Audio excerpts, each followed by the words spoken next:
Everyone, time to wrap up June. I read quite a lot in June because there was a lot of stress walking and cycling, so there's been a ton of audiobooks.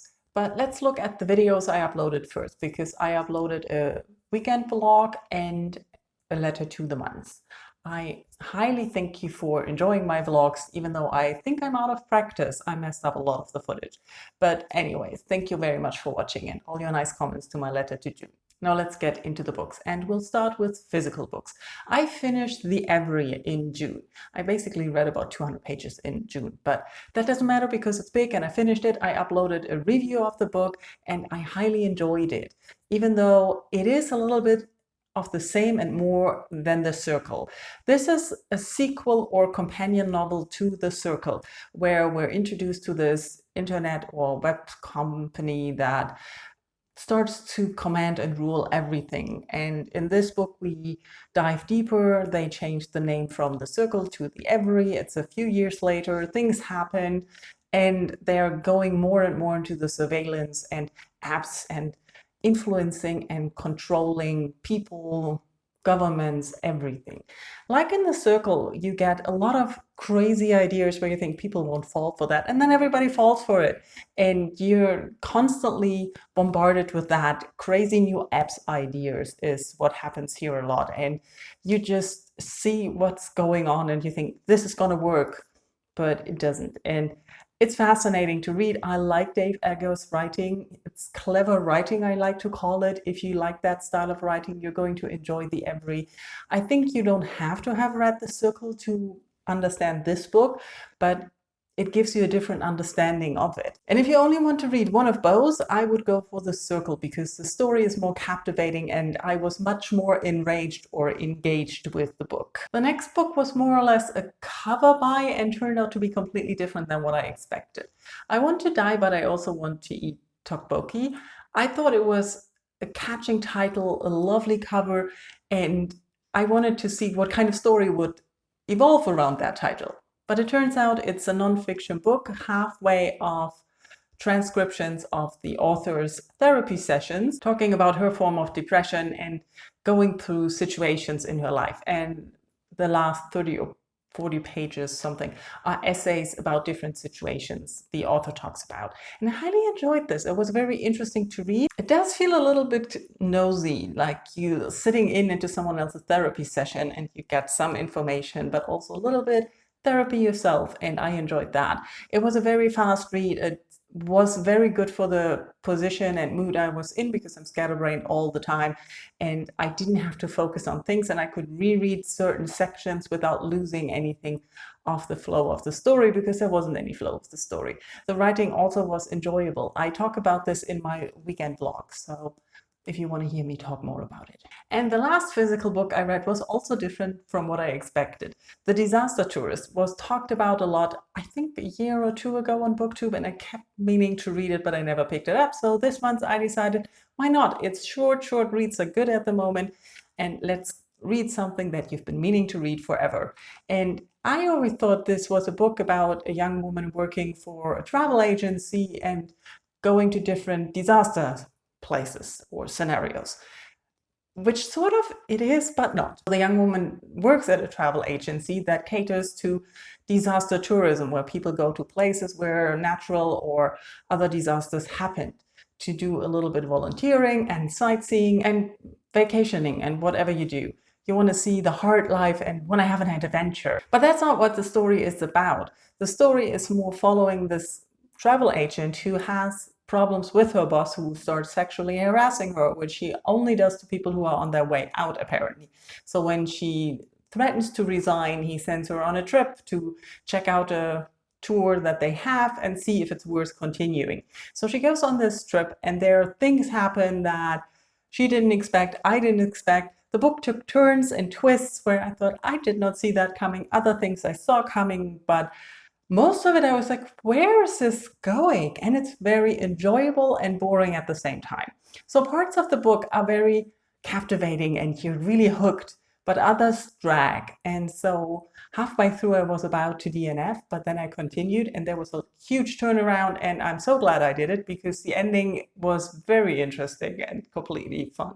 As you can imagine, there's a lot of commentary and social criticism on tourism and what it does to the places that people tour to and tours are guided to, and how it affects the local communities and population and everything. Before we get to all the audiobooks, I reread one ebook, When the Tiger Comes Down the Mountain, which is the second book in the Singing Hills cycle, and I enjoyed it just as much as the first time. If you don't remember, it's following this cleric who writes down stories, or it's collecting stories to put them in his monastery, I think it was. And in this one, they are on their way to a destination, but they get caught up and have to survive the night with tigers around. So they discuss a story that shares tigers and humans. And so the tigers and humans share it, but they tell it differently. And I really enjoyed the story again with the two perspectives and different stories that the tigers tell and the humans tell. I read somewhere that in fall there's going to be a third book in this series, so I'm looking forward to that.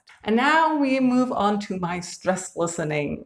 As you can imagine, stress listening is rereading and short things, or rather things that I know already, so I listened to all of the Murderbot Diaries again, all 5 novellas and the novel.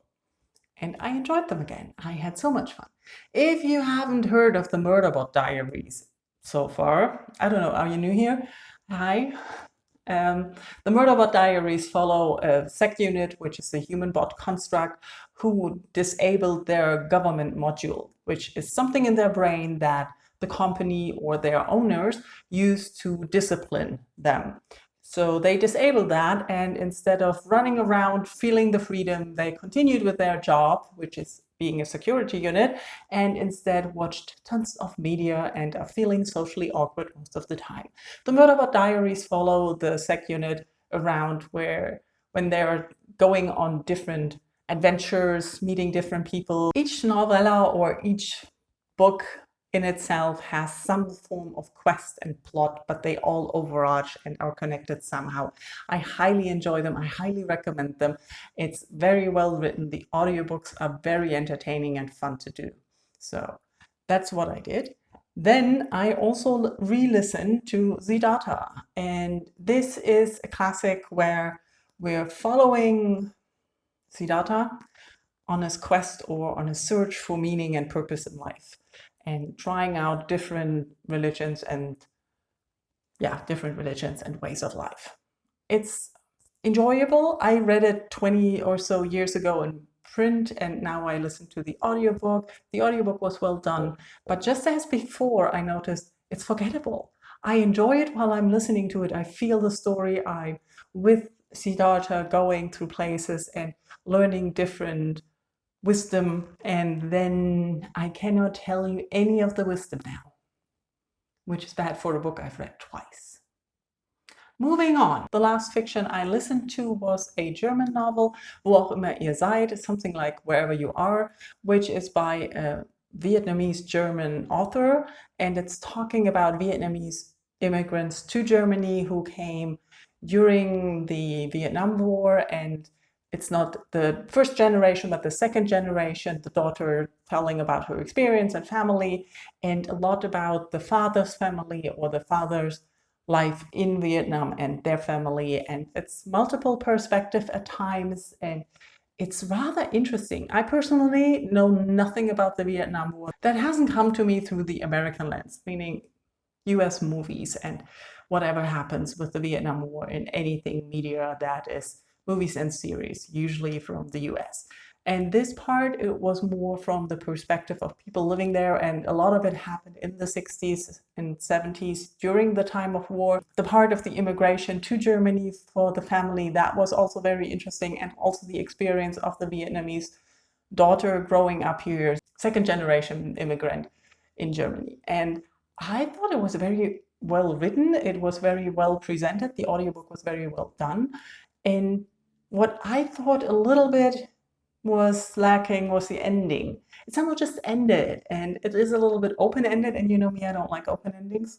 I prefer a nice closure, and I want to know everything that happened, but also it could leave space to go on with the story and come up with the second book. What also surprised me was that I enjoyed it so much, despite me not being a fan of multi-generational novels. So I'm glad I didn't read the blurb before I started the audiobook. And I think it's only out in German so far because it's pretty new. The last 3 audiobooks I listened to were nonfiction books. Nonfiction is also very good for my scattered brain because I don't have to follow a story, and if I don't get a fact, I can either rewind and listen to the chapter again or ignore it because I'm listening to it for fun. So I listened to Invisible Women, and that was fascinating. This book talks about the effects it has on life that men think they're the default and that women are just basically men and that there's no difference. What I noticed listening is that not everything I hadn't heard of before. So in medicine, I think we've all heard about the problems that a lot of medication is only tested on men and it works differently on women. If you haven't, I don't know, but better start on that book. But there are some areas where I have come across where it shows that it's bad or had strong effects, I'm lacking words, sorry, that it had a big effect on the negative side for ignoring that women are different to men. But there were also other parts, policies, where there was this example of snow plowing in, I forgot the country, where they usually start with the streets and then they do the sidewalks because men drive their cars to work. But one year they switched it around for whatever reason I forgot. So they did the sidewalks first, which of course is mostly used by women and mothers who push the strollers through the snow. And they noticed that that was not only better because cars can easier get through high snow, but it also saved them money in health costs because less people slipped on the ice and had to have treatment and things like that. It was very fascinating to hear about where if you look at women's life, it's different. Our day looks different to those of typical man days and typical female days. And it's due to the things we do as people. We do different things. And it's fascinating the effect that can have on general life or policies in the city and on how we talk to each other. There were also examples of politicians, the difference it makes if you negotiate with women or without women, and how difficult it is for women to get to the table because they're often excluded in international discussions and negotiations. And that has not a positive effect on the outcome of those negotiations. Highly recommend this book. It was fascinating, full of facts, and that I forgot again and probably can listen to again and enjoy again. Then I listened to a funny book, which was Happy Go Lucky, a new essay collection by David Sedaris. I started listening to the audiobooks and I noticed that I'm enjoying them even more than reading the books.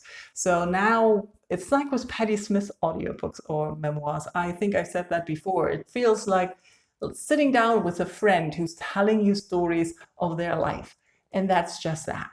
With Happy Go Lucky, there's a lot about his father again and the last moments or month of his father before he died and his family, and a lot of COVID as well. So be aware of that going in. But it's him telling you stories, funny stories of situations he's been through. And it's enjoyable, it's short-lived, it doesn't have to be remembered. Awesome for scatterbrained and brain fog. The last one I basically listened to because I ran out of credits and it was for free on the Audible Plus catalog. It's Learning How to Learn. And I thought, great courses, could be fun. And it was. It was about the ways we learn and some myth busting, some strategies, some interesting things. It's partly because I'm a teacher that I'm interested in that. I haven't been teaching for years, I know, but still I like learning things like that. And there were super fascinating tips on note-taking that I hadn't heard of before. So if you're a student and looking for ways of improving your strategies to learn, I can highly recommend this. I think it was a 4-hour audiobook. It's a great courses thing, so it's always half-an-hour courses. And you can listen to them and do them and really benefit from the input that you got. I can only recommend it. It was fun and it was for free. And that was my June reading. Like I said, I listened to a lot of audiobooks because there was a lot of stress walking and cycling and being out and about moving, basically, because I couldn't sit down and read. But that can happen, and it's okay. And I had a lot of fun with all the books I read. Let me know in comments how your June was. Did you read a lot of fun things? Did you have a good month? Did you have a bad month? Did the book stand out to you? Something that you think everybody should read? Or did you also go like me, scatterbrained, short books, things that are short-lived, and forget about everything you read? Let me know in comments. Thank you for watching. Bye-bye.